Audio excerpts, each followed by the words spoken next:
Hi, welcome to Games Overboard. I'm PJ. I'm Dan. I'm Angie. So for the third time on our show, we have Jason Blake. Yay!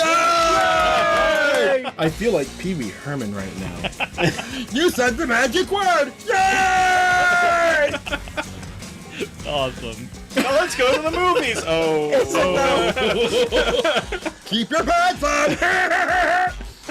Okay, please never do that again. Is that a little too close? That's a little too far. I thought I saw a red bicycle move across. Was there a pale white dude in a gray suit on it? Right. I got the gray. If tequila starts playing, I'm out. Don't make me get up on this table and dance. God. So, first off, congratulations. Thanks so much. Holy Yes. cow, can you believe it? After all this time, oh my god. Yeah. That's just nuts. So, it's been a roller coaster of emotions. How are you feeling right now? You know, it really, I mean, holy cow, it has been one heck of a journey so far. You know, we're 22 days in today, and we have 7 days left in the campaign. Obviously, if you have been keeping up with the updates, there has been insanity going on behind the scenes, and I love more than anything to share all that. So, you know, in the updates, there's just been crazy stuff, but I will tell you, in spite of everything, I am over the moon. I cannot begin to tell you how satisfying it feels to, after 8 years and all this time and all the grief from last year and everything, when we hit that funding goal, even as crazy as the story is behind that, but when we hit that funding goal, I could not believe it. You know, I could not believe it. And here we are. I mean, we're unlocking stretch goals. I never in a million years would I even thought that was ever going to happen. Yeah, So, almost I one a cannot- day. Yeah. Oh, it's almost one a day. Yeah, it's amazing. I love Yeah. it. So I was reading the Minnesota yeah, Killjoy. Yeah, the Minnesota Killjoy. I was reading that update while I was at work, and I sat, and normally when I start work, I get into the office, I sit down, I look at, you know, because I work in a hotel. All right, what rooms need, you know, what needs to be fixed, what's going on, and I usually eat like a breakfast sandwich, and I'm like, oh, let's just take a look, and I'm reading it, I'm like, oh. What the hell? I gotta go. I gotta put stuff down. I gotta go fix some things. So I go work, come back a little bit later. I'm like, all right, I gotta pick this back up. Just keep scrolling. I'm like, my God, I gotta stop. I gotta do more work. I didn't know you could read. Yeah, that whole story, I had a blast writing it because, you know, it was almost like a little bit of release for me to Yeah. Oh, I bet. the anxiety and deal with all the stress from it. It was almost like a you know, just a therapeutic exercise for me to write. Yeah. I had such a good time writing it. I mean, it's why people journal, right? It's the same kind of thing. Yeah. Exactly. I mean, it's like why when I was sick that one time and I wrote that thing about my dreams. Oh my god. Oh my God, it was like the craziest dream. And PJ's in part of the, you know, one of Discord. our Discord groups, and PJ's like, oh, Dan put something. Oh, What is happening? what the hell? And everyone else is like, are you okay? Do you need some, like, no, I'm fine. It's a fever dream, and it was messed up. Like, I'm fine. They're like, oh, you should probably go see help. No, I just need to feel better. Right? Yes, exactly. After what I went through, it was the same outcome.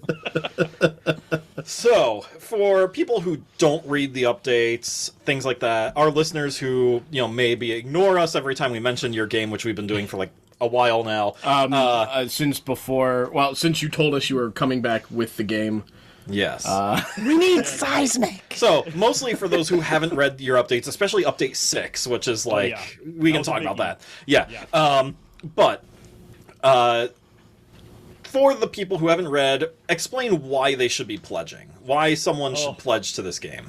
Holy cow, yeah. You know, well, I mean, first and foremost, it's a passion project. I mean, this is not this is not some, you know, oh, I started a company and I'm going to get rich quick tomorrow. You know, this is a project I've been working on for a long time.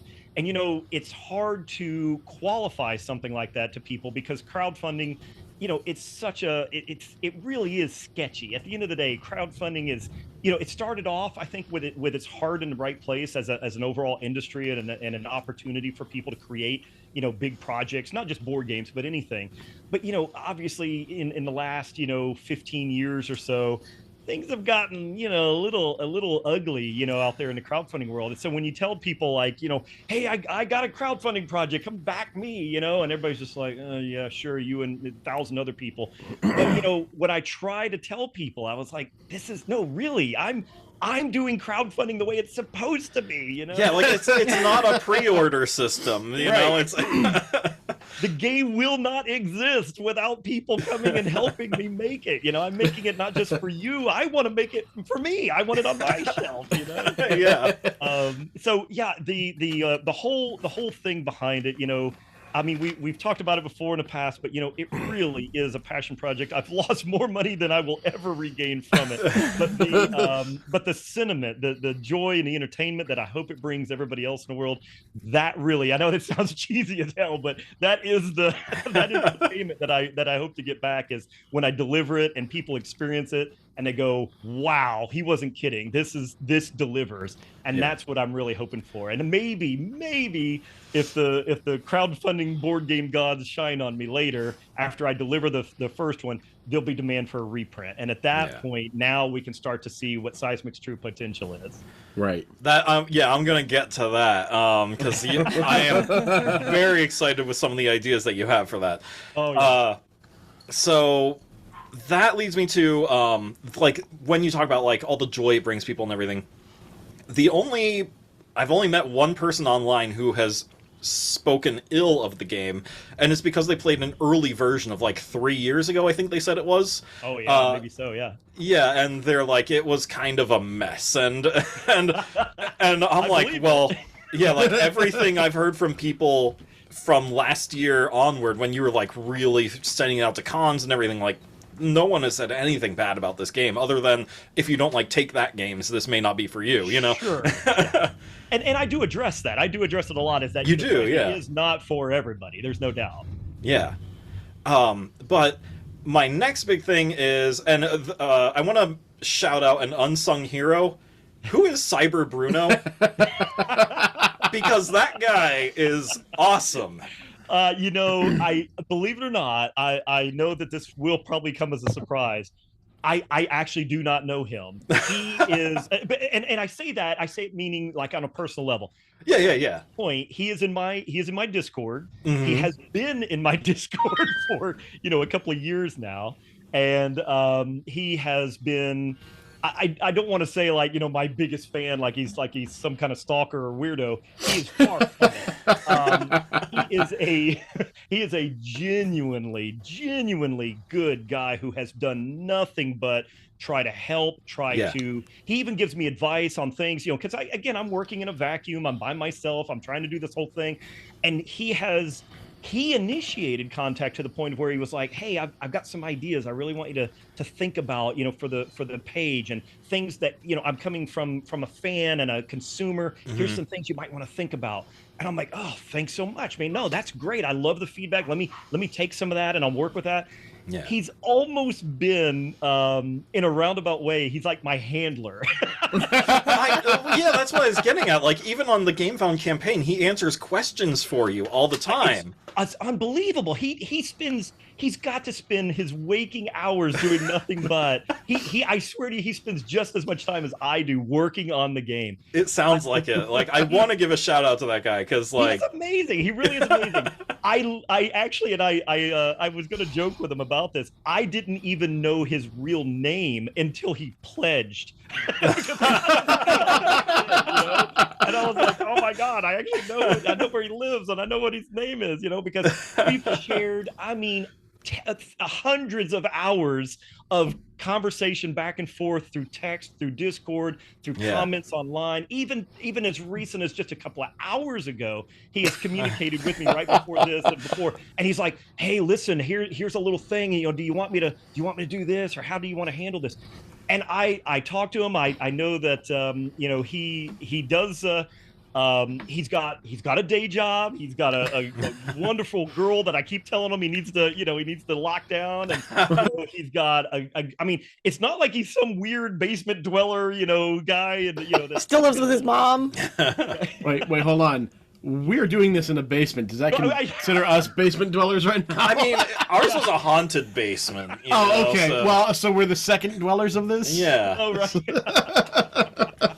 No, you know what I mean. But anyway, Yeah. All right. he really is amazing. But yes, he deserves all the shout outs. So. Yeah, I know he listened to our last interview with you, so hopefully he listens to this one. So if you're I'm listening, sure if he you're will. watching this, like seriously, man, like Yeah. awesome He's work. amazing. It seems like he just comes at you with like a different perspective.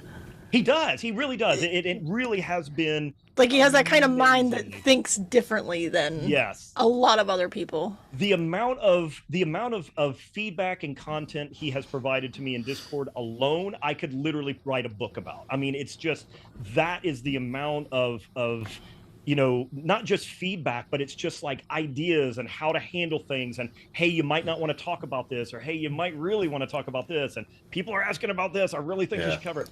All of these things. It's almost like, in a roundabout way, he's the voice of my audience that is whispering in my ear that I don't get to see the big picture of. And he really is great. He's amazing. And even like right now, I'm pretty sure right now at this instant, he's teaching a game on Tabletop Simulator. Yes, unless he rescheduled it, it was supposed to be right now at this time. Yes, right now he is doing that. That's fantastic. Guy's incredible. We should just chime into the Discord and join the chat channel and have it. Dude, yeah. Oh my god, that would be amazing. Maybe at the end of this we will. Yeah. Yeah, whatever. Not a bad idea. I can't speak. Yeah. My mind is not running in the right direction. So, another question I got for you. Some of the people are saying that the game feels like it's overproduced. It's a little bit bloated. Oh sure. Like, What's your response? what's your response to any of that? I want it that way. Yep. No. There's right. When I started making the game, this was late 2016. The crowdfunding world around that time was exploding with content. This was right around the time that Lords of Hellas had just come out from Awakened Realms. Nemesis had just landed. Tainted Grail was on the horizon. We had Dwellings of Elder Vale that came out with like these massive pre-painted miniatures with little sound effect bases. Yeah. Everything when I started Seismic was over the top, and so that not only was I into that, I like that huge table presence and that crazy. I want my toys. I want to play with my toys. So Yeah. The difference was, I think now the crowdfunding world has shifted, and of course the problem is I'm 8 years into this. I can't, I'm not nimble enough to be like, well, hold on, let me go ahead and make everything with cubes. It's a little late for that. So the problem is when I started it, this was what the market wanted. Here we are 8 years later, and the market has absolutely shifted, and it is now looking at things like people don't want the quote unquote bucket of plastic anymore. They want they want a smaller box. They want they want the storage space back. They people have all these games, and we've bloated the industry from all these crowdfunding projects, and people lost their minds and backed and backed and backed and backed.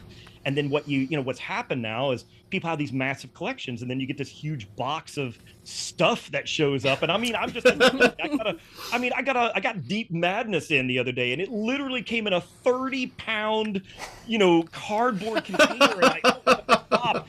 And it's like a comedy skit. It's like if you looked at the side of the box, I'm just pulling, and it's like a box of. It's like opening Dinosaur Island. Yeah. Exactly. Or that game. Or Frosthaven. God, I can't think of. Frosthaven. I can't think of words big tonight. box. Any game that shows up these days just has box after box after box. So I know that there are people right now that look at Seismic and go, "Oh my God, what an overproduced, bloated mess!" Yada yada yada. I understand, and let me tell you, I actually don't disagree with them. Based on current market conditions, it is not trendy right now. Now, I think what's going to happen is we're going to see the industry shift maybe a little bit. It's not going to go as crazy as it was in like the 17, 18, and 19 era, But what's going to happen is I think you'll see projects like Seismic, and you'll see maybe 2 or 3 a year versus the 200 or 300 a year that we were seeing in the late teens. So that's kind of my answer to it, is that absolutely it is actually a completely and utterly overproduced box of madness. But I'm okay beautiful. with that, and I think that there still are. It's beautiful madness. It's so beautiful. It's a beautiful disaster. I gotta tell you, I am super excited. I did put myself in for the all-in. The only thing I did not put myself in for the wash. Okay. Well, after the pictures from last night's update, I can see why.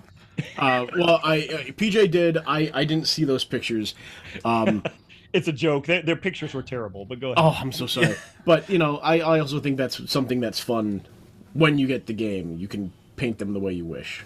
Absolutely, yes, absolutely. And I've got some miniatures that I was at a convention here in Texas in January, and I brought the unpainted miniatures because my wife actually painted all the miniatures in the different player colors because I printed them all out in gray initially. But I took a couple of just gray miniatures that had no finish, no primer, nothing, straight out of my 3D printer. Took them to I just had a bag of gray miniatures of various sorts, and I brought them over to this booth. This painter from San Antonio was just sitting there just painting miniatures the entire convention, and she comes over and goes, "Oh my God, what is this?" And I said, "A bag for you. Hold on." So I handed her this bag of all these different, just ready to go miniatures, and she was like, "I'm taking this. I'm taking this. I'm taking this. And I'll be right back." And she takes it, and these miniatures are unbelievable. I mean, they are gorgeous. I actually need to take pictures and put them in one of my next episodes because she painted them and they're gorgeous. Be a good painting guide for those who want to paint up their set. Yeah, absolutely. Yeah. we can call that the official colors. Yes, exactly. So, let's see here. Next, what do I want to do next? I don't know. I feel like the one after you know that. what? The one after that would be a good question Yeah, to it do. goes into that really well. Yeah, It does. So he's going. I'm ready. So in terms of overproduction and big box of plastic and everything, some people on Reddit have been saying this has a lot of different places where there could be hiccups and delays or problems. Absolutely. And can you put their fears at ease of any ways you took that into account, things like that, with all this plastic, they're saying things are going to go wrong with production. What if something breaks? Are there going to be replacements? Yeah, that's actually a great question, and these are the kinds of questions. It's wonderful to experience the hype and the positivity of the campaign. I mean, obviously, I wake up and I have these wonderful comments, and everybody's super pumped, and my Discord is alive and talking. But one of the things that I like to talk about are the actual fears. The true challenges that lie ahead. This is a real thing, and as a backer myself of hundreds of other projects, I have the same fears. I look at these projects that I back and I'm like, this is a lot of money. And this is like an independent project. This is not CMON or Awakened Realms or Asmodee. This is like a guy. And this is the same thing that people should be looking at me about. They should look at this with a critical eye. I absolutely invite them to do so. Some of the things that I can do to alleviate those fears is, first of all, I'm a perfectionist to a degree anyway. I mean, I'm going to make sure that everything is right. The second thing is I work for a robotics company. You guys know that, and I have kind of an engineering mind. So when I look at a mini, and I look at I immediately seek out the weak points because I think about that. I look and I go, oof, that's that we need to beef this up, or I need to tie this together. For example, like the speaker miniature, this woman has very small arms. The woman's miniature is, she's kind of doing this pose. There's a flag behind her. I look at this and I'm like, the very first thing that I did, even in my own experimentation of my own 3D printing of that character, I started off printing in what's called just your standard gray resin. This is just off-the-shelf gray resin from Amazon. I printed out a bunch of miniatures. I was, of course, this is early on, several years ago, and I was super pumped about how they came out. I was like, oh my God, this looks amazing. And then at one point, I just dropped it. And we're talking about a miniature that's like, 20, 25 millimeters tall. This thing has no mass, there's no terminal velocity. It's going to hit the floor, right? I mean, it's like dropping half of a feather. You don't think anything's going to happen. This thing, when it hit the floor, exploded, and I'm just like, what happened? So I looked at that, and the first thing I did is I didn't just go, damn, the bad resin, yada yada yada. What I looked at is where the break points were. I was like, okay, how did this break? So then the next thing I did is I said, all right, clearly this resin is too brittle. The next thing I need to look at is I need to look at something that has like some give, so that when these things, when somebody drops it off their game table, when it hits, is it going to bend a little bit and kind of bounce a little bit? And you don't want that amount of mass. Resin, for 3D printing is very, very heavy, and it's very dense. So what I was looking at is I was already kind of playing, chemical engineer at home, trying to. I do a mix right now of I do 1-to-5 ratio of a flexible resin and an ABS resin. ABS is extremely strong. It doesn't have any of the brittle properties. So, for example, when I finally came to the realization that I can grab a miniature in my hand, obviously, you're never going to get to a point where you can just grab it and crush it. We don't want army men like miniatures. We want something a little more board gamey than army men. But when I realized this is the kind of give that I need to make sure that my manufacturer achieves, that's when I knew, okay, now I know what the tensile strength should be. I know what the flexibility should be. And I've tested things on my own to make sure that I can relate to the manufacturer. And so, of course, the next thing I did is I went through a lot of the games in my own collection, and I said, all right, let me feel this miniature. Let me feel this miniature. And, you start looking at games. I always quote the Matrix. At some point, Neo, he just starts seeing. It's you start seeing the codes. That's how I am with listening to podcasts now. I'm like, oh, they made a cut there. Exactly. Yep. So it's that kind of thing. You start looking. I don't look at the game anymore. I look at the design. I look at I look at mechanics that have been shoehorned in, and then I look at the components, and I go, oh, they didn't look at, this doesn't fit together very well. And then I'll look at something else. I'm like, oh, they cheated. They didn't have I see what they had to do here. So I look at production. I haven't produced a board game, of course, in manufacturing, but the hope is that I can alleviate the fear of people who are worried that I have many of the same fears, and having those same fears, I'm not blind to them. So the idea is I can actually look at those things with a critical eye myself and go, there are many challenges. There are problems that I'm going to be facing. And this is not something to be taken lightly, and I don't take it lightly because, of course, I want the game to be a success. And, of course, the idea is to have a game that not only brings everybody joy and entertainment, but if I do get it out there and it works and it's everybody's happy and it's awesome and everybody loves it, and then we get BGG rankings and everything's good, and then suddenly there's demand for a reprint, that's my ultimate goal. Right now I've met the first goal, right? So that would be kind of my initial reaction. So at some point when you were opening these boxes and molesting these minis, did you at some point feel creepy? Like, this one's nice. What do you mean at some point? I just had to ask. It was immediate, actually. It was completely immediate. Like, I grabbed one, I'm like, ugh. This is weird. I'm gonna open this box and I'm gonna find you little plastic bag. I'm sorry, I did that wrong. Really, what you should have said is, okay, first, I'm gonna open the box and I'm going after you, because you're the best. You're the greatest in the world, okay? The greatest. So, I've discovered just a couple months ago when we got Heroes of Might and Magic 3 at the door, immediately one of the hero pieces fell and off the table onto the floor 3 feet, and one of the flags snapped off. I'm like, no! Oh God, that's terrible. And then I just got It was a tragic event. I just got Blood Rage last week, and that one, like you said, there's like give to some of the Yeah. monsters and things You like could that. play football with the Blood Rage monster. Yeah, right. You're Anything not by gonna break Simon those is just things. real nice. So, Yeah. what is it? A sea monster or something like that? yeah, the Is sea that what it- monster. Yeah, I was all of those, all those, I was- all the tentacles. Yeah. playing with it. I was like, yeah, look at this. He's kind of looking like he's ready to rock. He's like, ah, and then I dropped him like, ah. They're like, oh, he landed right the way you're supposed see, Yeah, to. he landed standing up. He just looked like something you were supposed to mount on the wall. exactly. But that's the thing is, you have to come at production and manufacturing with the knowledge and the understanding of what is going to happen, and the only way you can do that is from experience. I've dropped That's right. my own miniatures. I've broken miniatures. There was a game called War of Whispers by Yeah. something not Space Cowboys. They have a 10-gallon hat for their logo. Tycoon. Anyway, Yeah, I know the game. Yeah.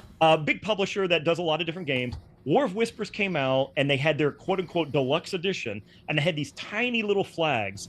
And I cannot tell you the stalk or the staff that the flag was on. It was on this little base, very similar to my control flags, but this flag, the staff width could not have been a 1/4 millimeter in diameter. Okay, Oh. I'm telling you. Oh, As soon as no. I saw this, I was like, oh man, no way. And sure enough, they came out with a second edition a year later.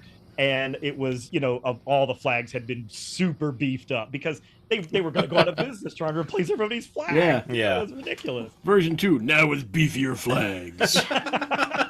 That's it. That's the only upgrade. That's the only thing we've done. We've just made stronger flags. Right. The rest of the game's the same.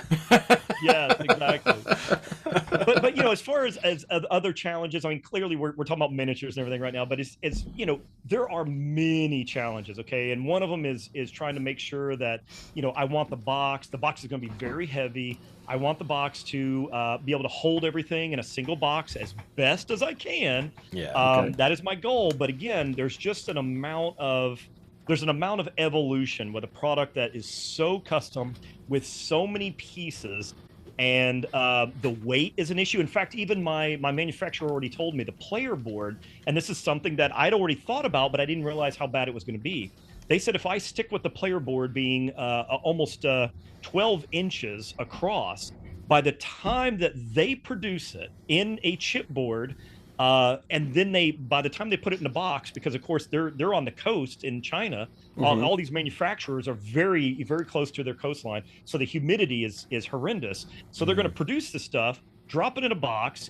The box may or may not be shrink wrapped in a short period of time. They may have enough silica gel in there to kind of eat up a little bit of the moisture, but odds are by the time it reaches everybody, this thing is it's gonna be the shape of an umbrella by the time it reaches you. So you have to take into account, how much silica gel needs to be in the box, Right. how much thickness does there need to be before it starts to warp, what can we do? And so, by the way, I don't know if you can picture in your mind's eye the board, is the 5 slots, the 5 Yeah. command slots. We actually already talked about taking and having each one just be a kind of a puzzle piece part, so that you don't get this warped feel, and Yeah. it would actually be about the same cost. So instead of making this massive 12-inch or whatever size board that could possibly warp really badly, and then you get this wobbly effect, and it's just Right. terrible. The whole experience is terrible when you have a bad component like that. Now what we can do is, it's like you hand everybody their 5-piece board, and they just stick them all together real quick, and they just fit together, and you're Yeah. done, and you don't Yeah. have these issues. So stuff Oh, like that's that. perfect. Yeah. Yeah, that sounds like a fantastic workaround. Or you just make sure that they're put down face down, so then when it comes out, you get this really cool curve, and you're like, "Yeah, I've got my half of the globe." Exactly. So I'm thinking inside the box. yeah, obviously. That was a horrible joke. I'm sorry. I I approve. love it. It's a very dad joke of It you. is very dad joke of me. I do like how the prototype box that you have on the GameFound page is almost like a perfect cube. Yeah. I love it. That's what my hope is. I want it to really be what my vision is to have literally an entire Calyx shelf 13 inch by 13 inch by 13 inch. I knew it. I knew that's what you were going It's for. like, this is the seismic spot. I would totally turn it sideways so only the logo was showing too. Exactly. I that's expect that when this thing shows up on my doorstep, I have to like put on my weightlifting belt and everything and be like, okay. Put your belt on, and Yeah, it's like, all right, remember guys, lift with your back. That's only if your brother's helping you. Oh, that's right. That's if my brother's helping me. So in terms of distribution, though, this is just like a personal question because I'm just always confused by how the heck do you get the contact information for distributors? Like, I'm trying to find, we're working on a movie podcast, and I'm trying to find like contact information for a band, and I can't even find a way to contact them, Oh, dude, let alone getting a hold of a distributor. You know, it is easier and harder than you think. So the problem is you start looking around at something like board game distributors. So first of all, there's all kinds of distributors that are in the industry of sorts, and obviously with enough research you start kind of knowing them. Obviously there was a big debacle here about a year ago with Fun Again Games. They went under right in the middle of like just fulfilling like 20 different projects. Yeah, Frosthaven was one of them. Yeah. Yes, exactly. No warning, just all of a sudden, they're just gone. And so, there was other fulfillment companies that just kind of jumped in. The thing is I have certain internal biases just from being a backer. So one of them is I would get boxes. I get crowdfunding games seriously to my door still like every other week. So every time a box shows up, immediately I try to find out when I open the box if it's packed poorly. I immediately go and look at the updates or whatever, and I want to see who did they use for fulfillment because I don't want to use them. See, that's so one of the things that's good. It's market research. Yes, exactly. Market research. Exactly. So one of the things that was very reliable. Now they're not cheap, but one of the things that was very reliable always was Quartermaster Logistics. And again, if you back a lot of projects, you have absolutely seen their little flyer that they put in every single box. And no matter what the game company is, no matter who it is, Jamie Stegmaier also uses Quartermaster Logistics, and he uses Panda for his manufacturing. Mm-hmm. Those were my two go-tos. It was like Panda was going to be my manufacturer, and Quartermaster Logistics is my fulfillment partner. And that was going to be by experience, by reputation, all of the above. And of course, what happens, you go in and it's like just like you want a Mercedes for your car or Rolls Royce. Wow. No wonder it shows up perfect every time. It is a very they're elite in those different industries, so they are very, very expensive. I have allocated what I hope is enough to be able to afford what I want, which is the Rolls Royce of fulfillment and manufacturing. Mm-hmm. But obviously, we all have to make sacrifices along the way. Yeah. But I have had multiple meetings with Quartermaster, and I'm very, very pleased with them. However, again, they are very, very expensive, and you pay for integrity, you pay for competence. There's obviously things that they're going to deliver that I want for Seismic. The idea is this is one of those that if you live long enough, you finally realize it's true. But if you spend enough money up front, you think you're getting a bad deal, but in the end, you end up saving yourself not just more money, but a lot of grief. Right. Yeah. Right. So that's what I'm hoping for. You're paying for a state of mind in a way. Hundreds Right. of packages, Yeah. So when you saw those prices, did you pull around Rodney Dangerfield and go, I give no respect. No respect. Exactly. Oh. Yeah. I just want to say, any of our listeners and viewers of this, if you guys know who Rodney Dangerfield was, thank you. Now I feel And less also old. happy retirement. Hey, come on. I watched Rodney. Not I'm that happy old. you know who he is. Oh, come on, how can I not? Oh, he's the best. Caddyshack? Yeah. I won't even get into that Rover Dangerfield. That was weird. It was Rodney Dangerfield. I mean, he wrote the script too. A kid's cartoon film. Right. Away from the microphone. She's yelling at me. Good. Oh my gosh. There's some ASMR. There's some ASMR for you right there. Oh yeah, listen. Oh. Yeah, there you go. So You were supposed to like pop it open and so you can hear the. Oh, that's right. This reminds me of those. Okay, I'm gonna date myself again. The old Coke commercials oh that they would do yeah. before the movies and everything. Yep. And when they came out on VHS, like my favorite one was the Batman. yeah. Oh yeah. And you hear you see Alfred open it up. Michael Gough as Alfred open it up and everything, and you just hear the. And you see the Batmobile Exactly. take off. I'm like, oh. All right, now we gotta watch that movie again. I just need gotta to go get watch something this. out now. Go for it. Simon knows how to come at it. I'm sorry, I was in the. I couldn't hold it anyway. I really wanted to say it. Oh my god. She was waiting for that climax. Nice. I couldn't hold it in any longer. Love it. Okay, I feel better now. Thank you. Got that out of your system. Thanks for coming to my TED Talk. Fantastic.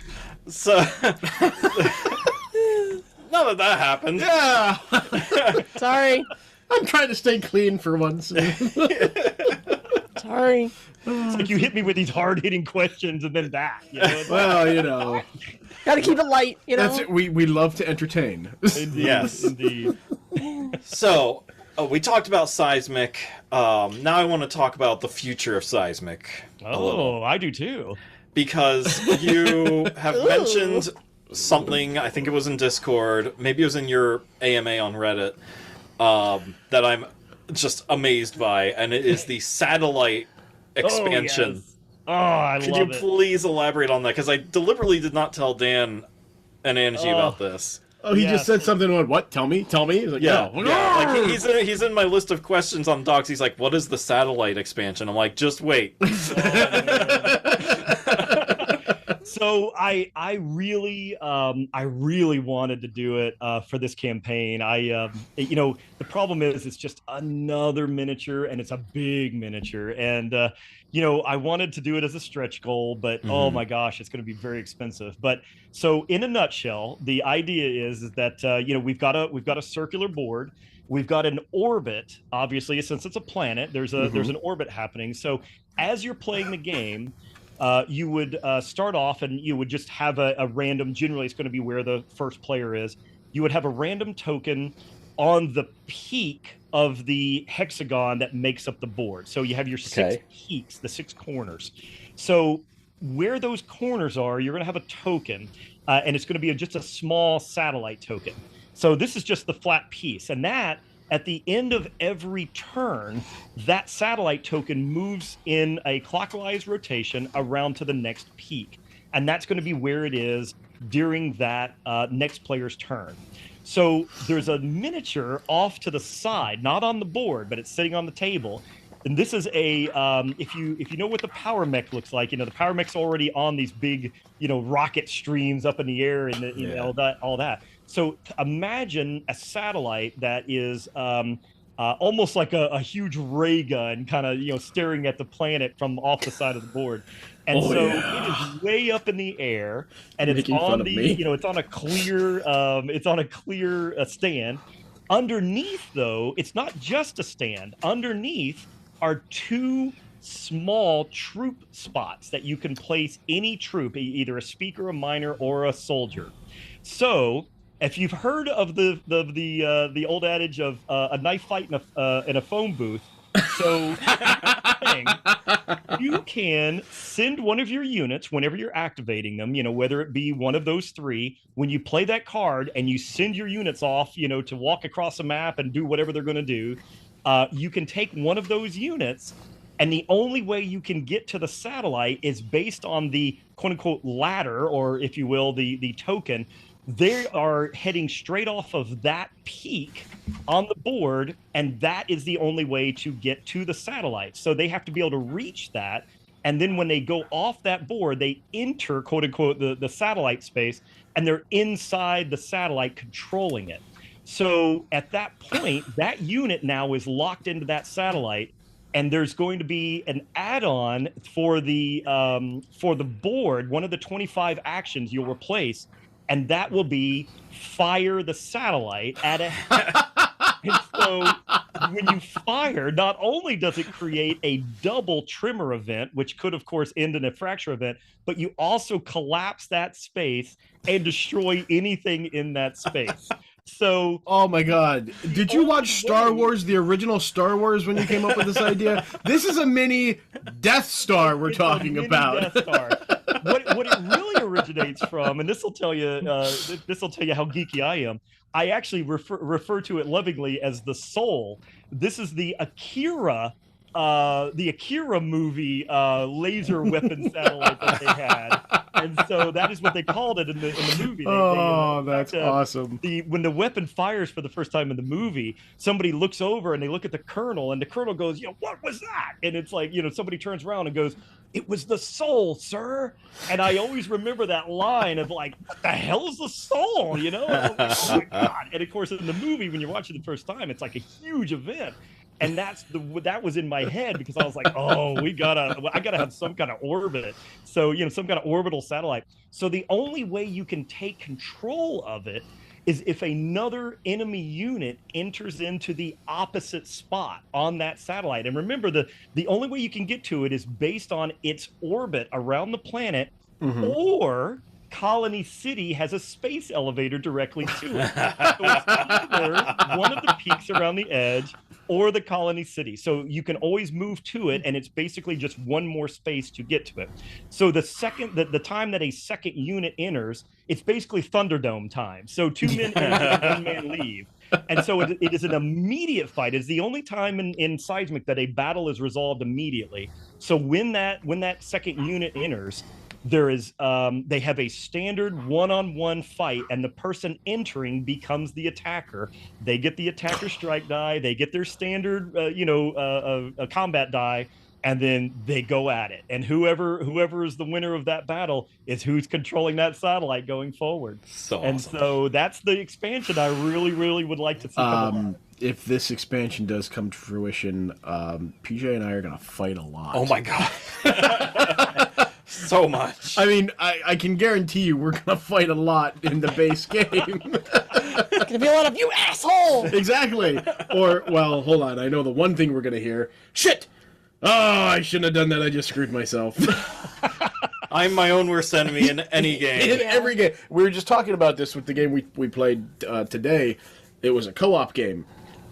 And I said, normally when we play against each other, we hear PJ go, shit, I screwed myself over. Oh, why'd I do that? Why'd I do that? And now we play a co-op game, and it's, shit, I really screwed us over. Fantastic. Yeah, we played Dead Men Tell No Tales. Have you played that one? Have you heard It's that? so good. It's awesome. Damn, I really liked it. It's the art style is incredible. I just love the art style. And we did talk about it. We did talk about it in the podcast today that we found it at our friend's shop there, Helix Tabletop Gaming Guild. I saw it and I was like, "Ooh, that looks really cool." And then I was like, wow, I kind of want this game too, and I can't get 2 of these. So I was like, PJ, take a look at this. And he's like, oh, I'm like, all right, great. Now I don't have to buy it. Fantastic. Yep. So, satellite miniature extra, we talked about that. Sure. Then there are the other pseudo sequels or mini expansions of changing how the game plays, but using the same components. Like a worker placement version of the game. The long-term goal, and this is really pie in the sky kind of stuff because I don't think anybody's done this in the industry. What I feel like is what I'm delivering is a big box of toys. Okay, that's what Seismic is, and of course this is also going back to the argument of say the people on Reddit who are kind of like, oh, this is just a bunch of overproduced nonsense. What I'm trying to provide is not just a game, and I know this sounds very lofty, but I'm trying to provide a platform.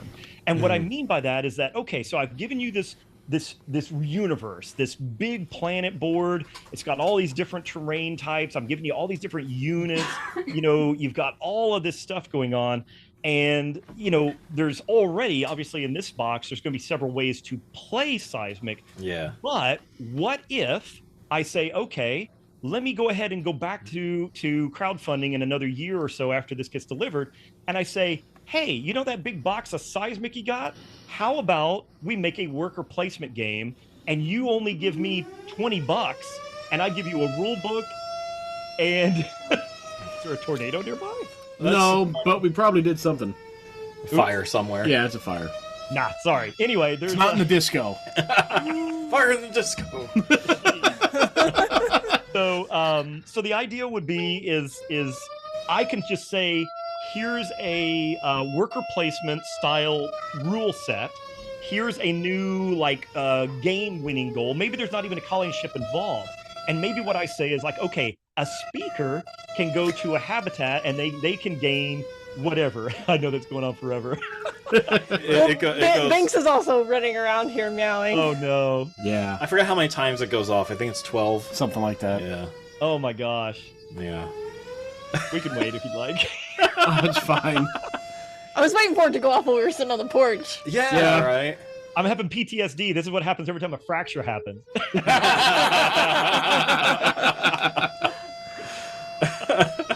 So She had really wants that button, by the way. She just... Yeah. Oh, Well, that's gonna be I my know. next question. Is pertaining to the button. Oh yeah, So- the button's on the list. We're working on it. But Yeah. Going back to oh no. Oh my god. So going back to the idea of that you've got a big bucket of toys, what I would like to do is provide expansions for the game that is, like I could create an area control game. And you don't even necessarily like the win condition doesn't even include a colony ship. Let's just say it's on a planet. We don't even have to have fracture events. Yeah. I just say, okay, area control. Whoever owns the most hexes in Tundra, gets so many points, and whoever has this or that, and all that. You could do a very standard, by the numbers worker placement game. You go here and this, you place a miner on a crystal ore space. You place a soldier over here and they battle for some points or something at a habitat. Yeah. So there's all kinds of ways that I think that you can take a big box of components with all kinds of cards and boards and miniatures, and really the miniatures is the key. When you buy a big box of stuff like this, why should it sit on the shelf and only get used for one kind of experience?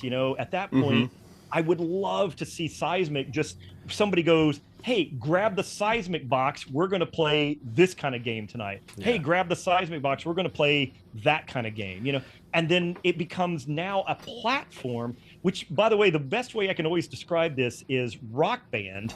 When Rock Band came out, it was a game with a bunch of plastic instruments and only like 20 songs or 30 songs. And of course, it was like a fortune. It cost an insane amount of money. Oh, yeah, it was ridiculous. Yeah, it was crazy. And it's like, I bought it like day one. I'm like, oh, this is going to be amazing. And, I still own it. I still have it. It still gets used all the time. But of course, what they did is they said, well, this is going to be a platform. We want to create DLC going forward. And that's exactly what they did. And they managed this for 15 years, I think. In fact, I think it was a almost long 20 time. years. They had a 20-year anniversary, I remember. And they just stopped releasing DLC after 20 years because Rock Band came out in 2007. And it came out when we were in college. Yeah, I remember that. That was or like, it was earlier, huge. I think.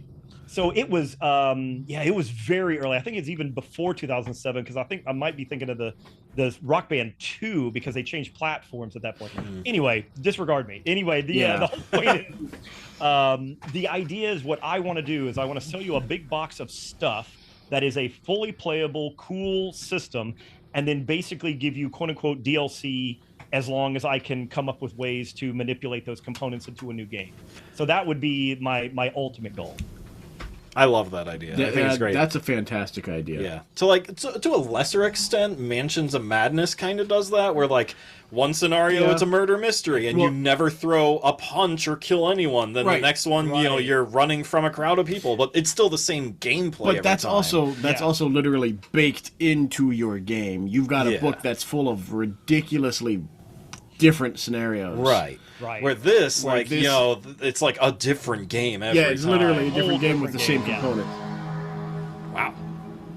That kind of hurt my ears, and I'm hearing these earphones. Wow. I was trying to prepare myself for it, and I was not prepared. God, I thought. Excuse me. Gosh.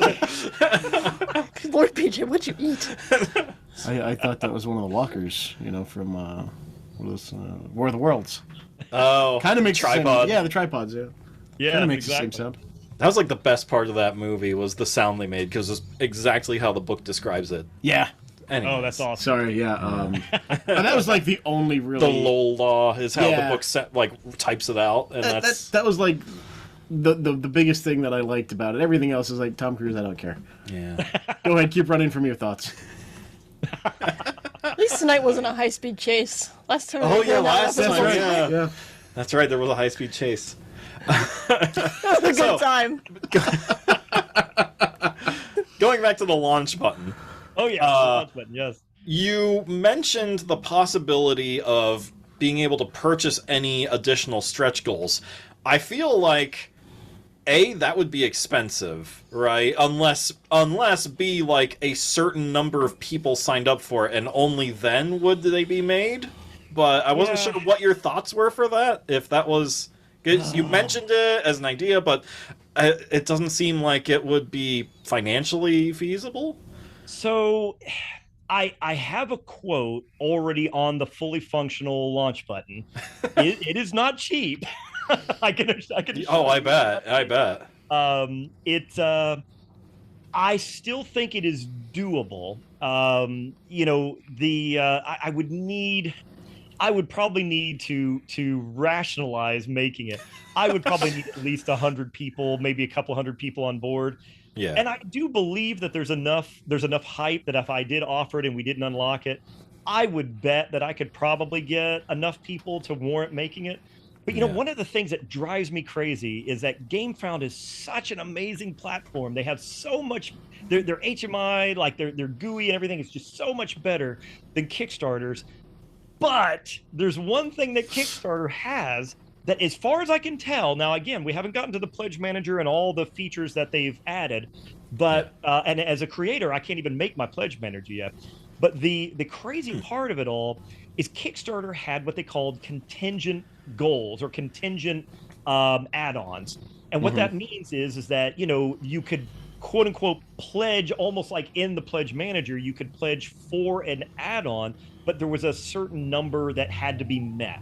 And so you didn't get charged unless that minimum order quantity or that minimum number was met inside the actual Kickstarter pledge manager or the actual pledge manager after the fact. And I think this is partly in BackerKit, if I'm not mistaken, because of course Kickstarter's not a pledge manager. I'm an idiot. But it's BackerKit that typically would have these contingent add-ons. Yeah. So what was great about it is that as a creator, you don't have to worry. You just say, oh, okay, I could throw anything out there at this point and just put the contingency numbers to be whatever. And if we meet it, hooray. If not, oh well. Yeah. But GameFound, as far as I know, and I am speaking out of turn because I have not made the pledge manager yet, but I would love to have the ability to have contingent add-ons, meaning something like the pledge or the launch button would be like, okay, contingent upon 200 orders. This will become a reality and become readily available for all the people who are quote unquote buying it. If you don't, if we don't meet the 200 by a certain date or whatever, then you don't get charged for it. It doesn't get made. So sorry, we all shed tears. So the whole point is that I don't have that ability right now. So my biggest issue is no matter what, if I do end up having to make it, because I want it too, damn it. If I do end up making it, it will be a part of every copy by default. Now, if it just seems so astronomical, which it probably will be, but if it does seem so astronomical, I might still offer it as an add-on, and maybe with enough response I can make my money back on the mold alone, because the mold alone there's so many different pieces and it's got to be pressed, you got to add a spring to it, the whole, it's full on assembly with colored plastic that has to match, so I have big big hopes and dreams for it. Right now, it's just very hard for me to commit unless we unlock it as a stretch For goal. sure. Yeah, because there are a couple stretch goals, like the fracture tokens, the bag, Yes. the acrylic tokens. Yeah. You know, Yep. there are a couple different ones out there that we're still, you know, some of them we're probably going to get before I the hope. campaign I'm crossing my ends. fingers, Yeah, yeah. right? So Come on, Minnesota Killjoy. Come on. put those punches back in and stick with it. Exactly. Well, you know, if we can't get things like that and we can't get that launch button, what we should do is just go out to Staples and buy an easy button.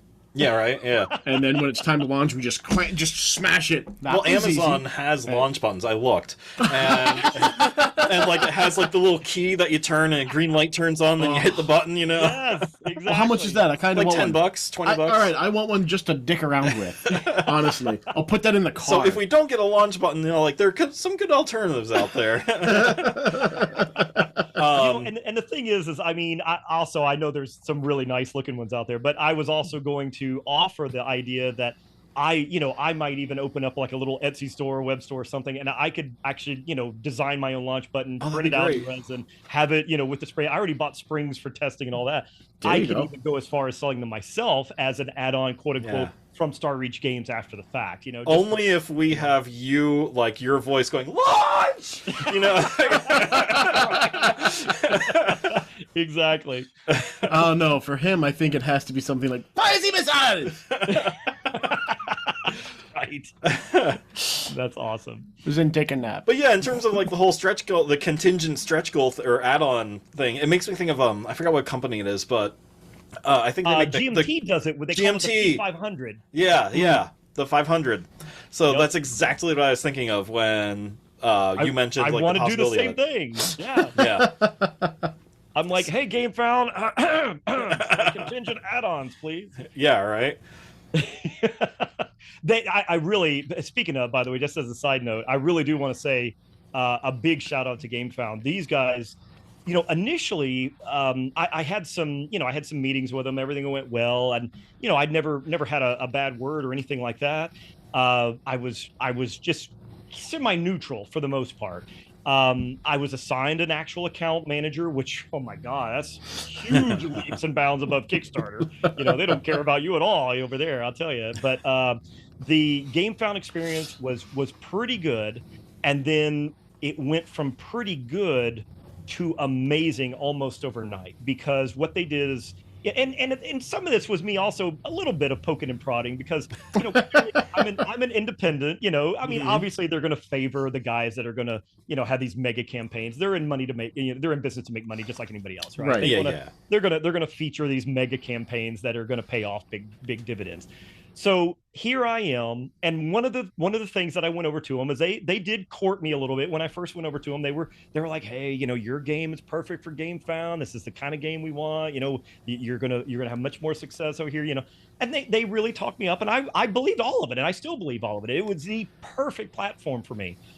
But I will say a little bit into it, about a day or two into the campaign, they told me that when my countdown started, because I didn't have a countdown for a while, when my countdown started, I would be moved to the front page for upcoming.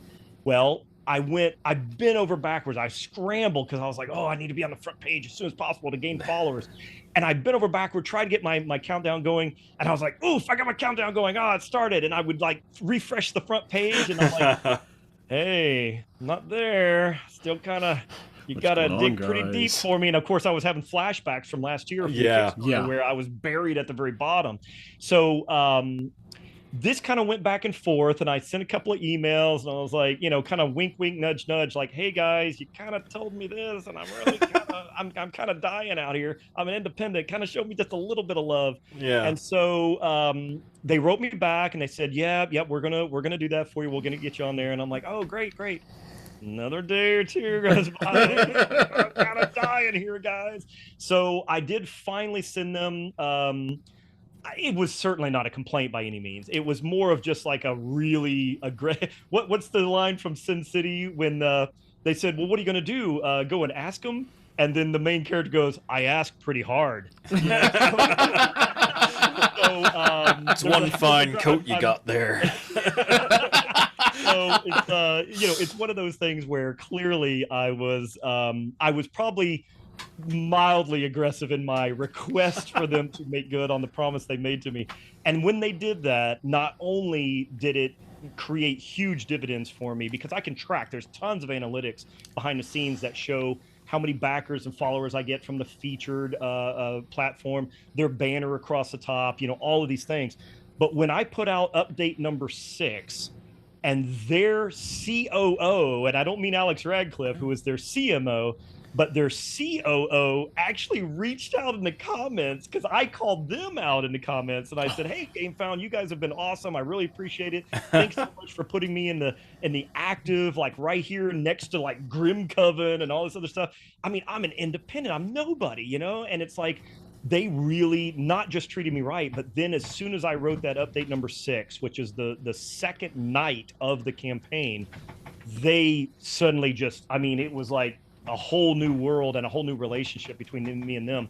And they seemed to suddenly have respect for what I was trying to accomplish. And of course, I said lots of very, very nice things about them, and I mean every word of it. Yeah. And so I think that they started realizing they did not just have like a wild viral campaign on their hands, but they actually had a true fan. And, particularly after all the mess I had with Kickstarter, I really will go to bat for anybody regarding GameFound. They have been absolutely amazing behind the scenes. And if you go right now on the page, I am featured, and I am not just featured, I am featured right there among Awaken Realms and CMON campaigns. And my God, it's what incredible. Independent publisher wouldn't ask for such an amazing opportunity, right? Right. Yeah. That just reminds me of having a good director. Absolutely. One of my professors when I was at university, he was my director for a lot of the shows, and he would always butter everybody up. Like you could have the smallest, stupidest part where like you get one line. What's the line? Like, oh hey, I want a cheeseburger, and that's your entire thing. And you'd be like, why am I even here? And he'd be like, oh no, but you see, you set the scene, you do this, you're making this is your motivation, and he'd like build you up to this huge thing, and you'd be like, yeah, I'm gonna do it. And then you, like Michael, you son of a bitch, that was like the dumbest thing ever, and you made that person believe they were the greatest thing in the world. Absolutely. And that's especially when it comes to an independent, outfit, that's the kind of person you want in your corner. Absolutely, yeah. And again, there's a lot of eyes on Seismic right now, not necessarily for the backing of it. There's a lot of designers and publishers who are also independents who have reached out to me and said, "Oh my gosh, I'm literally hanging on your every word. I've never seen anything like this.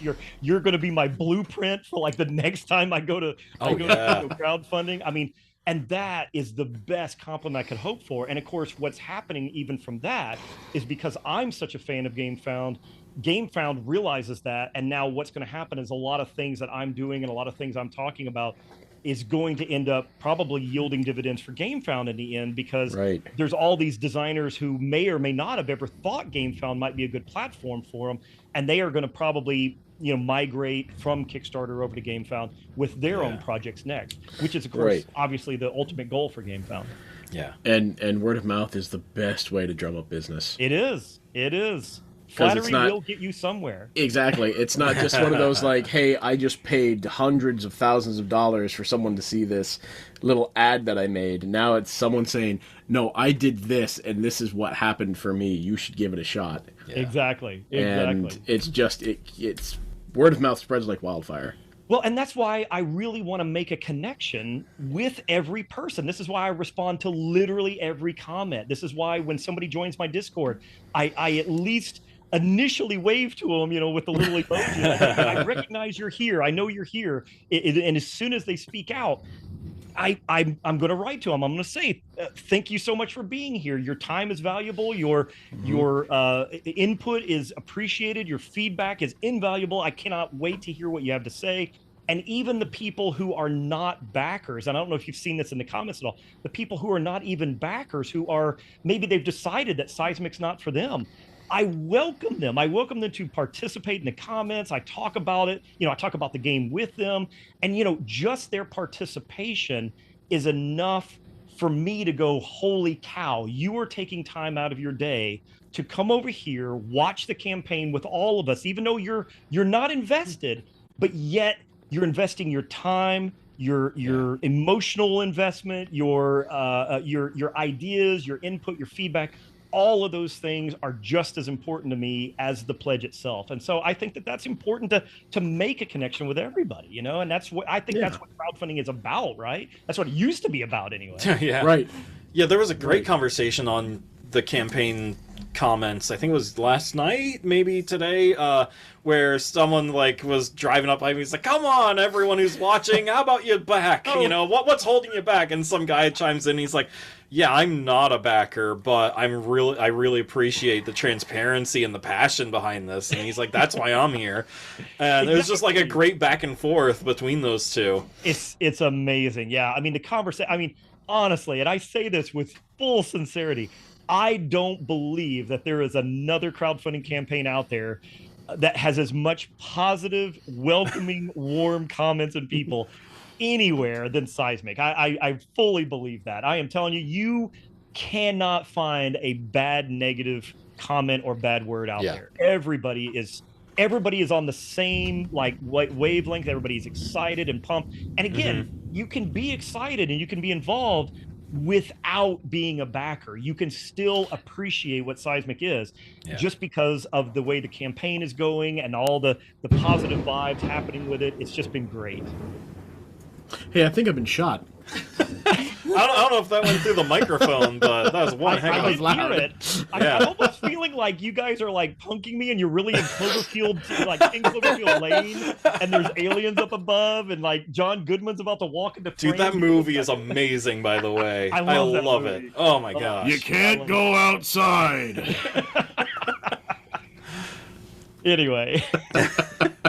So, I do have a movie question for you. We're going to end with that. Oh, great. I love it. Yes. I'm a huge movie buff. You know, I know. And I know you have things to say about this one, so I'm excited to hear about it. Yes, I'm he showed me this last one. Really, we're gonna do this? We are. Like, oh yeah. Oh no. So first, though, before we get to that question, I have two questions left. This one is I listened to half of the Meeple Dungeon interview with you. Oh yeah, those guys are amazing. They're great. So They're great. I had to turn it off, and then when I turned it back on, it restarted from the beginning. Like, so I never got to listen to the second half. But you teased a game. Oh, you got that far. And it's so good. It's such a good idea. I'm so excited. Talk less. So PJ did tell me about this, and I was like, oh my god, this sounds awesome.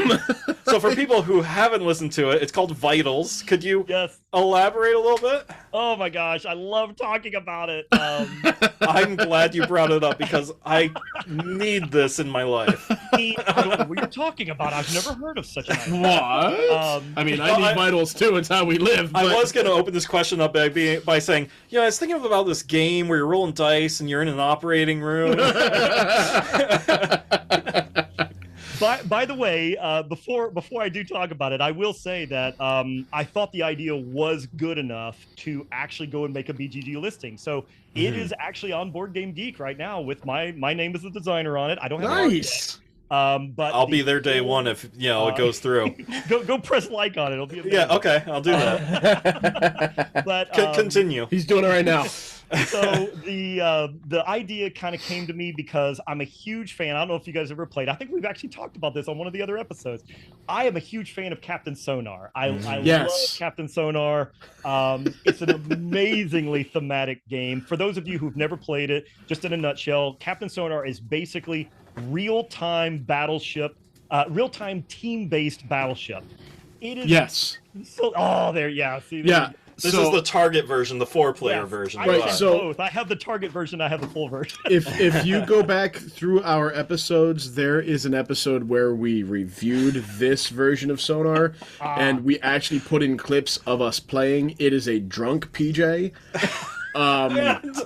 There's one time where I am on top of Dan, and he's like, I move south. I move south. I move west. I moved moved- west. And he's like, wait, what? Wait a second. That son of a bitch is right on top of me. That is awesome. We also did some stints where we played together. When we played together, we were awesome.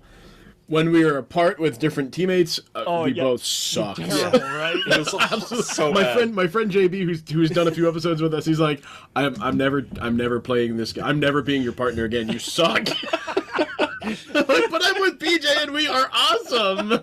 Let me tell you, I have Captain Sonar. Anytime I have 8 players at the house, I set up Captain Sonar as one of the first things, and every time and let me tell you, I have a very thick-skinned game group, and let me tell you, even with that, there are if the teams don't get like matched up really well, oh man, hurt feelings at the table. Yes.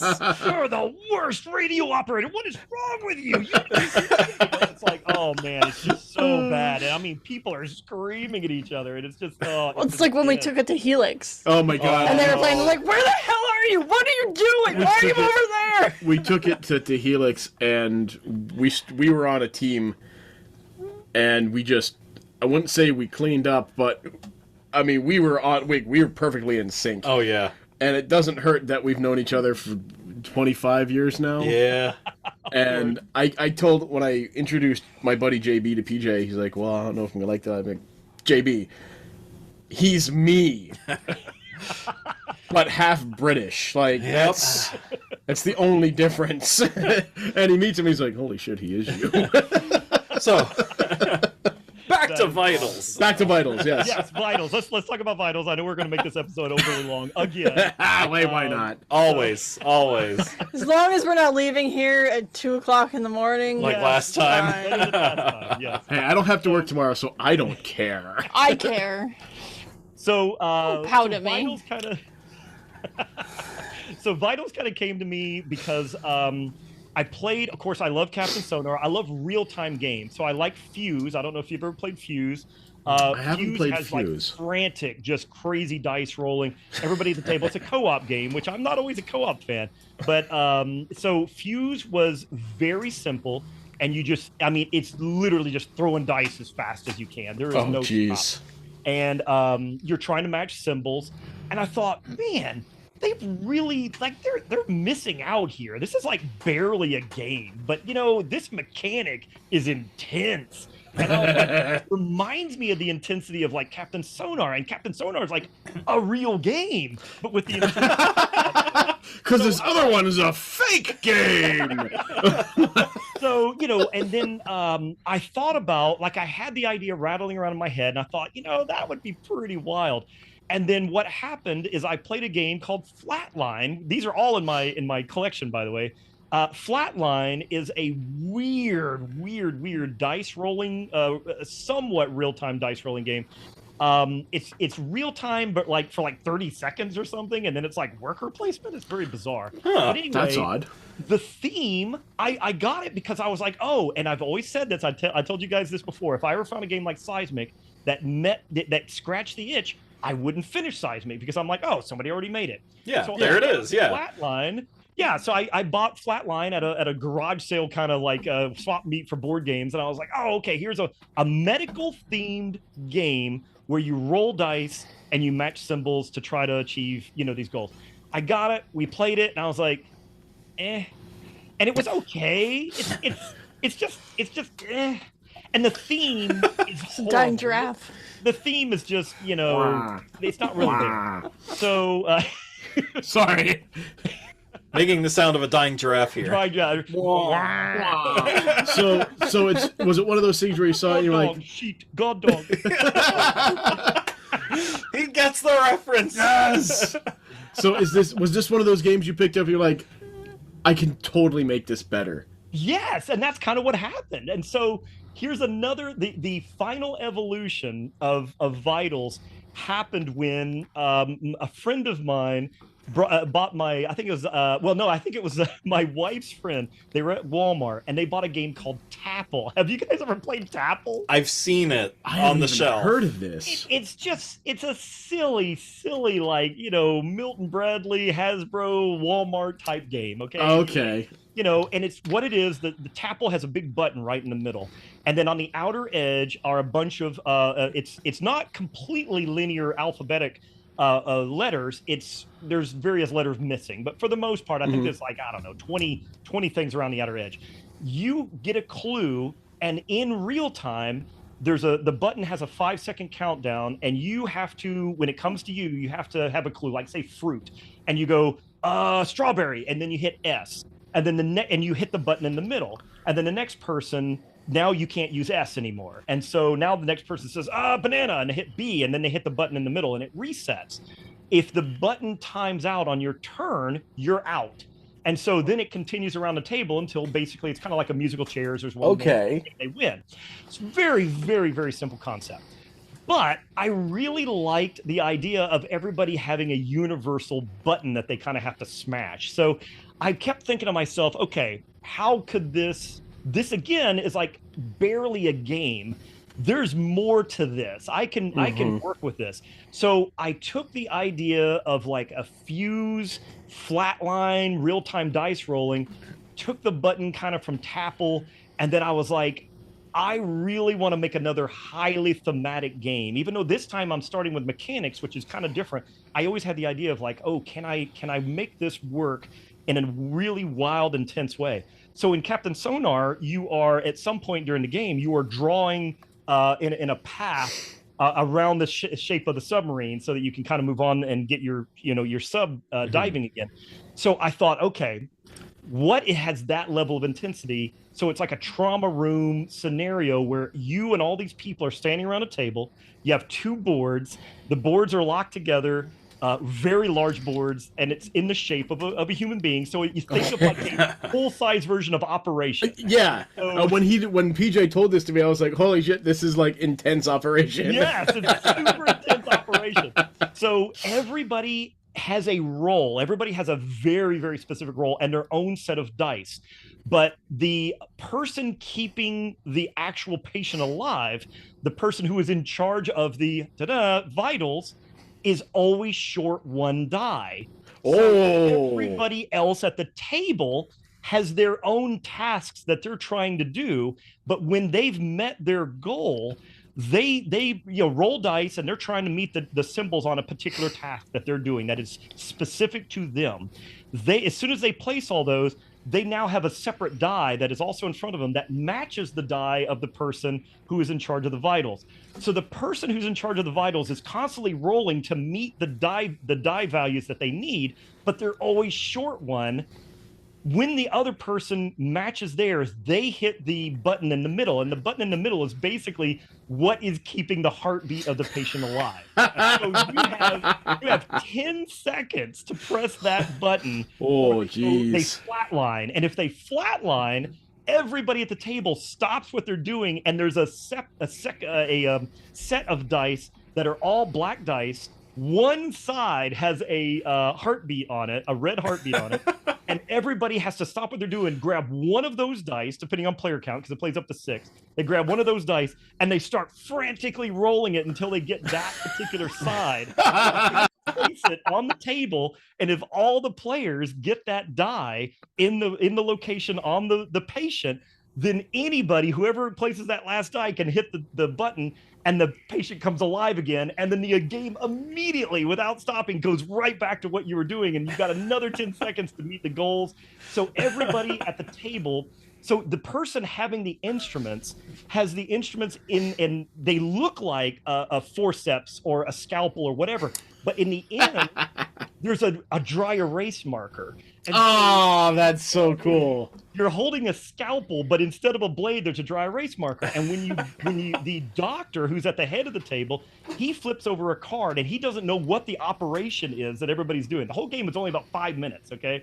So he doesn't know what the operation is. So he flips over a card and it shows, oh crap, this guy's got a tumor. We got to take it out. So over the card, it's going to show where on the character that it's like point to where you hurt. So he's got a card.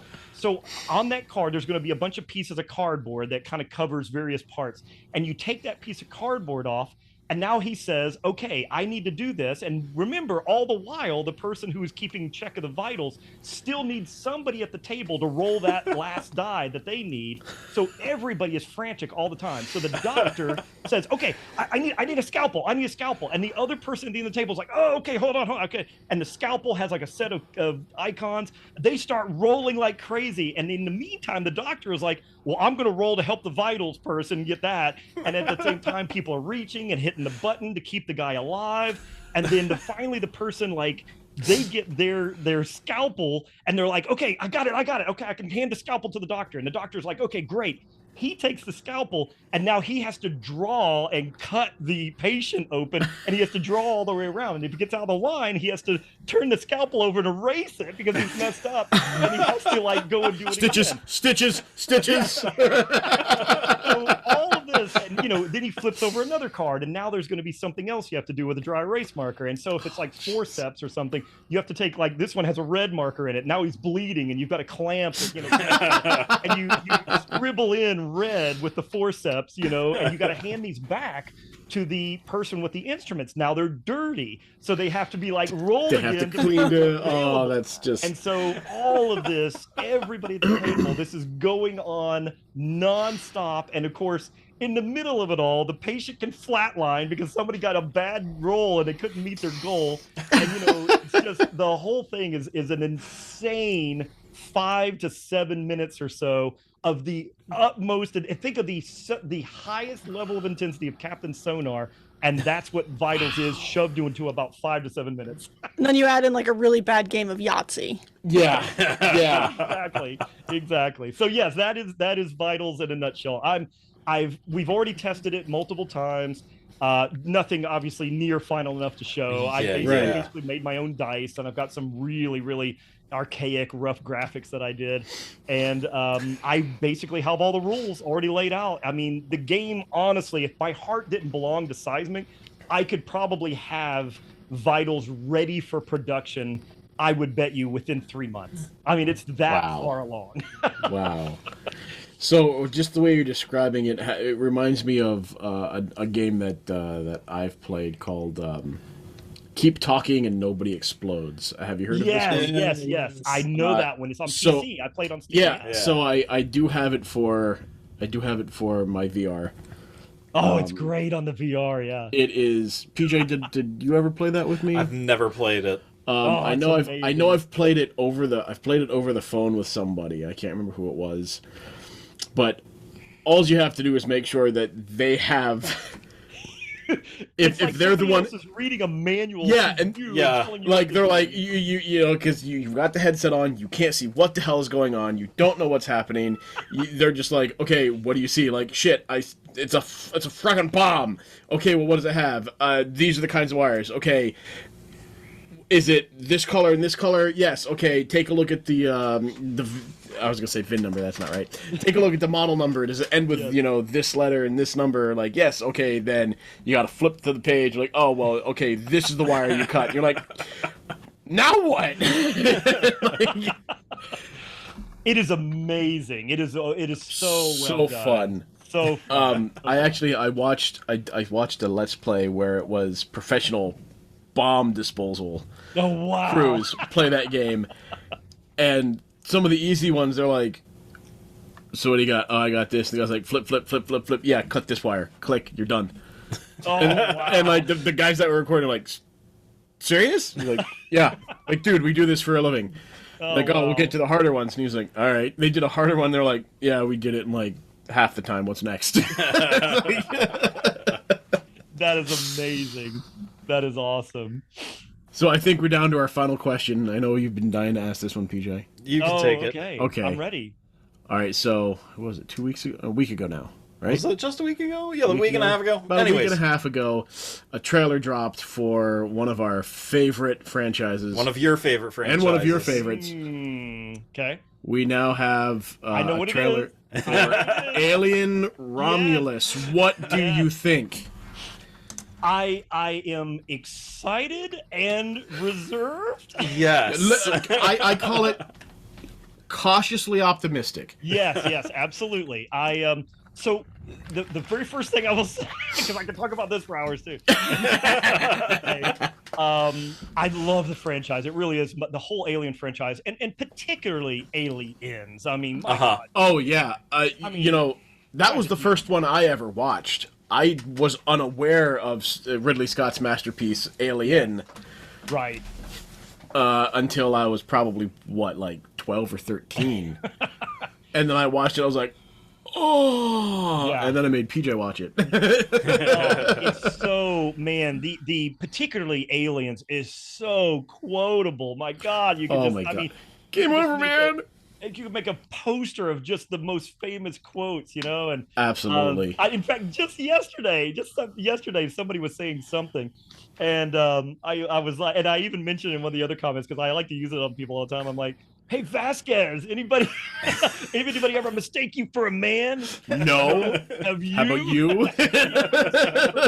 And it's like, oh, I love that line. It's like the coldest burn at the time, I love it. Such a great film. It's just, man, the mood and the atmosphere and So real quick, and about that entire franchise, even that horrible fourth film, which I will watch Alien 3 again before I sit down and watch Alien Resurrection Alien willfully. 3. Alien 3 is not good, but it's it's like pizza. It's like even bad pizza is still pizza. So yeah, kinda, like it's still like, yeah, I'll eat it anyway. I'll watch Alien 3 before a lot of other stuff. But the thing that gets me in the world of Hollywood, and this has been happening for like the last almost 10 years now, is everybody's going on about like, oh, we need girl power, and there hasn't been a strong female lead. Oh, and I just want to stop and go, have you guys forgotten about Sigourney Weaver? Yeah. Have you met Sigourney? Like, I talk about this all the time. Yeah. You see her in Alien, where she is the uppity one. She's a bitch. Yeah. Nobody in the crew likes her. Yep. She's the only survivor. And then you see Aliens, and she becomes maternal because in the deleted scenes you find out she had a daughter and she lost her, and she's like, that's just super badass bitch. Don't fuck with mom. That's right. And then you get into Alien 3 and you see the ultimate sacrifice she makes. Like, through every film, she is the ultimate badass. Yeah. Not even just like a great role model for women, but even guys are going, fuck yeah. Yeah, hell yeah. Like, I mean, she kicks ass. Like, man, I want her on my soccer team. Now. Exactly. First pick right there. I'm with you. But yeah, so one of the things, by the way, before I even talk about that trailer, because the trailer really, I, like you say, cautiously optimistic. I am excited. It does look good. I'm mildly worried only because it looks heavier on the horror than the action, because Aliens is an action horror. Yes. Alien was just a straight out sci-fi horror. Right. Yeah. Alien was Jaws, and this is how they pitched it. Jaws in space. Absolutely.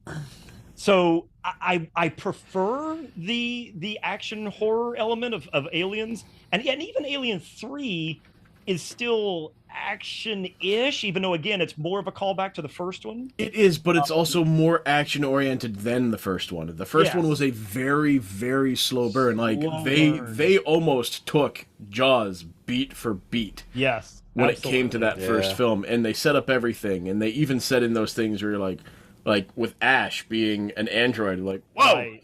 I didn't see that one coming. The thing is, what I'm most, and man, this every time I talk about it, I get really upset. I'm so mad about Neil Blomkamp and his. I don't know if you read about that. I see it on your face. The thing is it just makes me so mad because what happened is I'm a huge Neil Blomkamp fan. Okay, I really like his work. I thought District 9 was one of the best movies ever made. It's in my top 10 of all time. Oh yeah, I absolutely love it. And then I actually really like, and I know I'm an outlier in this. I loved Elysium. And I knew you were going to say Elysium. that. I saw that in theaters with my ex-wife, and I looked at her and went, "That was incredible," and she was like, "Yes." Well, it was good. I'm like, go away. You don't know what you're talking about. It just floors me how certain movies, like I think that movie is near flawless. I love so much about it, and yet it did not land with audiences. No, and Chappie, same thing with Chappie. I like Chappie a lot, and I'm like, this movie is great. Like this is what Hollywood is all about, right? And then they took Halo from him. Oh, that makes me so mad because I think my favorite franchise. He would have done a much better job. And then, he says, okay, he's done his stuff and he's had it, he had some bombs that didn't work out, even though, again, I'm a huge fan of his other two movies past District 9.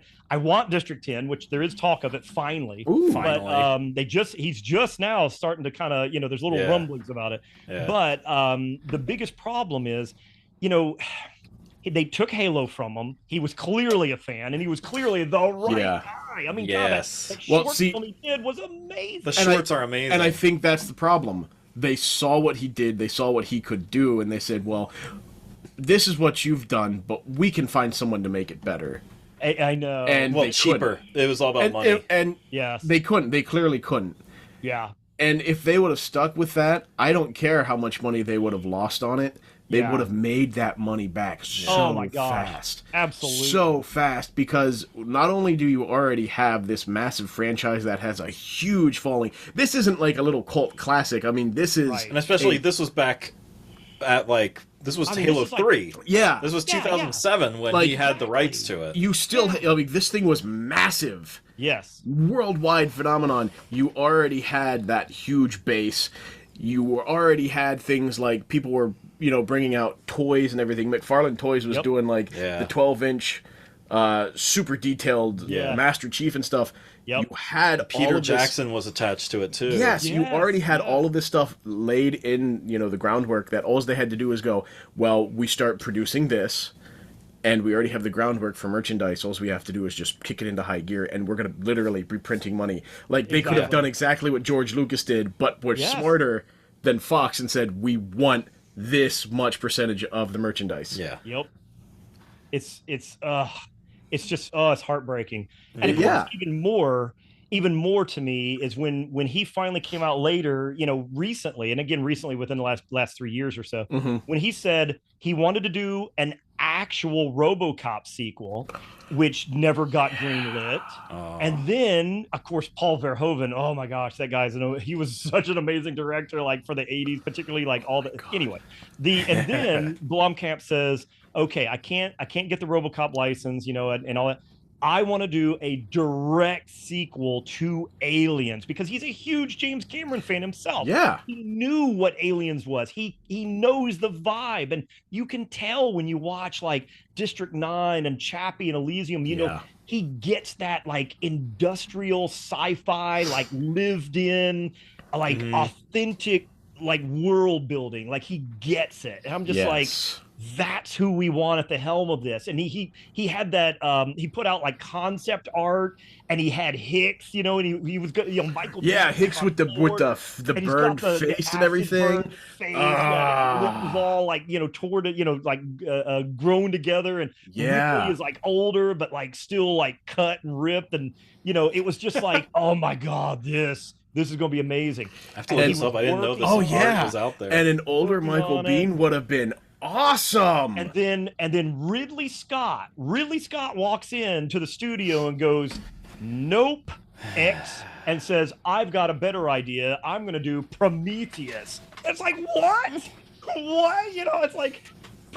and Prometheus is fine, okay? It's a fine movie. It's not an Aliens movie. Right, and I like Prometheus. I do. I like it being in the same universe. I do too. I even really like the newest one that's all about the android situation. Covenant. Yeah. Covenant. So I went and saw Covenant in theaters, and I was like, okay, we're getting back in the right direction. Yes. Yeah. I felt the same way. I liked it so much I saw it twice. I was like, yeah, Me too. give me Why more. not? I will still tell you, I will burn all the celluloid from the Prometheus franchise in a fire if I can get Neil Blomkamp to give me a direct sequel to Aliens. Okay? I do like those films a lot, but man, I am telling you, my dream movie at this point for this year, this era of movie making, would have absolutely been Neil Blomkamp's direct sequel. But you know, coming back full circle to the trailer, okay? Right. Yes. I really, again, cautiously optimistic. I can't think of a better phrase for it. Yeah. I am hopeful. I do think that they've captured the look, and I'm excited about that. I do think some of it is a bit gratuitous. You know, they had the motion sensor sound in the trailer, and you know, some of that I'm like, come on, guys, don't play the motion sensor sound without a motion sensor on the screen. You know, there's certain things that they're doing as a little bit of fan service. So Yeah. I do worry slightly that it's going to be Disney-fied, and what I mean by that is, like, you know, they're going to have too much fan service thrown in. A lot of member berries. Yes, all the member berries. That's right. So the thing is I'm worried a little bit about that. So yes, to answer your question, come full circle. Yes, I am cautiously optimistic about the trailer. Yeah. I am hopeful because of Fede Alvarez involved, Mhm. and I'm just, oh man, I really want it to be good. I'm slightly worried. Me too. But yes, I mean, I'm just excited to have another one at this point. I mean, Yeah. you know, let's see where they go with it. Yeah. Well, speaking of signing off, I guess, do you want to say one last thing about Seismic and anything like that? Any? Sure, yeah. I mean, obviously, as I said earlier, you know, if anybody's still listening and I awake, know, right? But you're still with you know, us. the campaign is live and active, still on GameFound. I'm sure PJ will put the link somewhere nearby, wherever. Mhm. Absolutely, And, it'll be in the description. So yeah, and clearly you can go check it out. Seismic is not for everybody, but at the same time, even if you decide the game's not for you, I am so happy if you just take the time, come by, check it out, maybe even leave a comment, tell me why Seismic's not for you if it isn't. If it is for you, come by and join the community. Check out the comment section. There's like over 2,000 comments in there, which is like 3 or 4 times the amount of comments of most campaigns this size. It's a very welcoming community, amazing people. Everybody is on the hype train, and you know, it's such a fun group of people. I cannot be more thankful to be a part of it. So Seismic is ending on January. Holy cow, that make it that long. June 28th, this Friday, and it will be this Friday regardless of whether this goes live any day now, because it's always going to be this Friday. But it'll be this Friday, June 28th, at 10 p.m.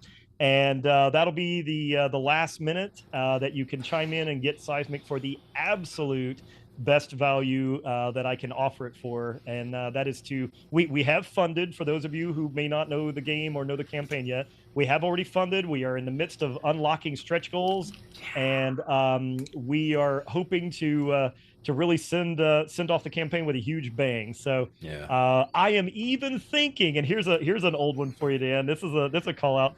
I'm actually considering, for the last 24 hours of the campaign, doing a full-on Jerry Lewis level telethon. I'm going to be live on a YouTube video 100% of the time, all the way from the time I get up that day, from 10 p.m. the night before till 10 p.m. of the night. I'm really seriously considering it. I'll stop by for sure if you do that. You need to have a stick microphone to do this. Hey there, everybody! Thank you for joining us for our 24-hour telethon here. And I just have to say, when you were saying, you know, Seismic is not for everybody, you've been watching way too many drug commercials. Oh yeah. Seismic your is not doctor for if everybody. Seismic Exactly. If you're experiencing fracture events, please. I have a suggestion though. If you do your telethon, you need a goal to meet, and if you meet that goal, you got to get your tattoo. Oh my god. That's right. Indeed. It is still there. I've unpublished it only because I thought we would never make it. But you know what? I'm probably going to republish it. We'll never get 2,000 backers. Of course, you know, Seismic's been anything but predictable or normal. So God, between now and the end. But I am gonna throw it back out there just for fun because me and my wife did make a bet, and that includes the late pledge manager. And if I get to a point to where we get 2,000 copies, all the way through to say Christmas time or whatever, because that'd probably be about the time that I end the late pledge manager. But if we get 2,000 copies, I'm going to honor the bet. So we'll have to see how that goes. Yeah. So Seismic again live all the way until the end of this week.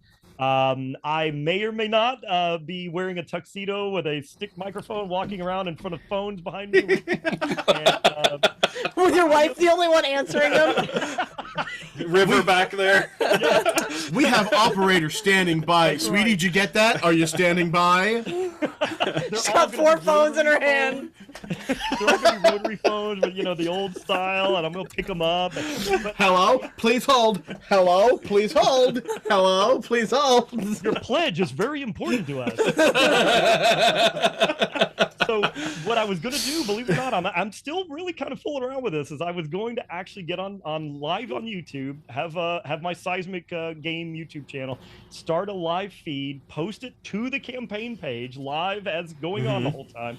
And then I was going to start having guests, just random people who are like either backers, pledgers, people who are interested, people who don't know about it. And they jump in the comments and I will just say, come aboard. And I'll let them jump into like a Discord chat or something that can be live streamed at the same time. And I'll just Next say, Friday, we need to do our podcast, so we'll get in there. Yeah. So I'm seriously considering it just to see what would happen. I mean, Hold on, I gotta see, what do I work next Friday? So yeah, so that would be what I'm hoping for. I don't know if I'll get to that, but it would certainly be an epic ending. So. That would be great. That would be so cool. I am off all day. Oh I'm my so gosh. in for this.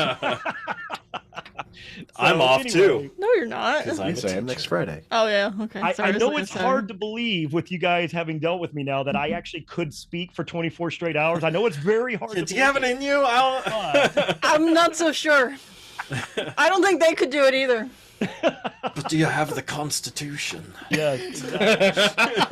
Just think of how many movie quotes you could get out in that time frame. Forever. We might just put on a movie for us to enjoy We together. we just say the movie along with it, right? The campaign would end. It would be Saturday morning, and I'm still live talking about things. I wouldn't even realize the campaign ended. So, as far as Seismic is concerned, that's my send off. Yes. I really, and in all seriousness, I have a wonderful time with you guys. But in all seriousness, I really, really do sincerely appreciate all of you. I have a blast. I was looking forward tonight to talk to you guys about all this. So was I. Such a good time.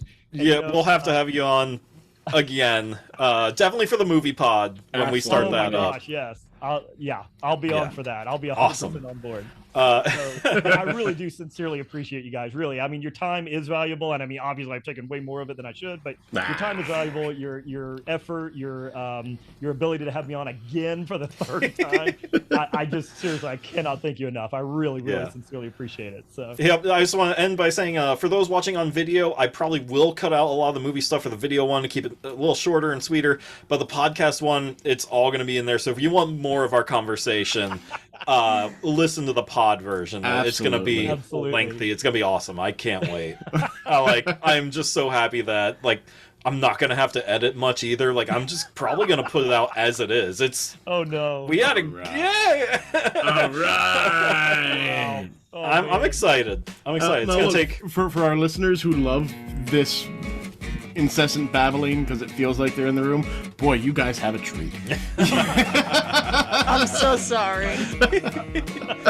That is awesome. But Jason, thank you for coming Thank you on. very much. Yeah, I we love talking with can't you. wait for Seismic. We're so happy it funded, and we can't wait to see what you do in the future, and look forward to having you on our other pod. Absolutely. Fantastic. Yeah, I can't wait. Just you say the word. Let me know when. Oh, absolutely. Right. All right, take care. Have a great night. All right, take care, guys. See you later. Bye. See ya.